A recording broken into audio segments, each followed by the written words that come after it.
Hey guys! Welcome to Couple. Please like and subscribe if you like this video. House GOP leaders are reneging on a vow to hold an immigration vote before the August recess, a move that puts House Majority Leader Kevin McCarthy in a particularly awkward spot as he seeks to become the next speaker.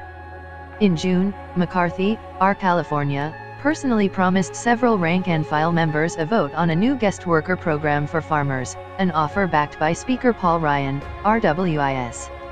The assurance was critical at the time. It persuaded Representatives Dennis Ross, RFLA, and Dan Newhouse, RWASH, not to sign on to an effort which Republican leaders were desperately trying to stop to force a vote on legislation creating a pathway to citizenship for Dreamers, the immigrants brought to the country illegally as children. The so-called discharge petition ultimately fell 2 signatures short. But now, Republican leaders have no plans to take up the guest worker program before the summer break, according to 4 sources in leadership. Ryan does not want to hold a vote that's certain to fail, they said. But that reasoning is of no consolation to Ross and other proponents of the guest worker bill, who said McCarthy's promise to hold a vote was unconditional. That was not the deal was that we're taking it up regardless, Ross said, arguing that the lack of 218 votes shouldn't preclude the promised vote. There are those of us who need to go back home and show that we're doing all we can to do what we said we would do.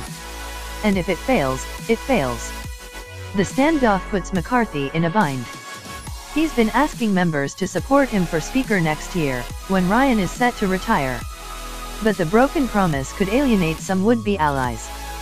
Complicating matters is a disagreement in the California delegation over the merits of the bill. While several California Republicans helped negotiate the provisions, most are wary of backing the legislation because it includes a new requirement that all employers verify the legal status of their workers, known as E-Verify. Indeed, McCarthy and the entire California delegation have been under pressure from agriculture groups in the state calling on them to reject the guest worker bill. They fear the E-Verify requirement would make it too difficult to find eligible workers. And the groups in recent weeks have called on McCarthy to use his leadership position to scrap the bill from floor consideration entirely, according to the California Farm Bureau's Josh Rolfe, who's been in touch with McCarthy's staff.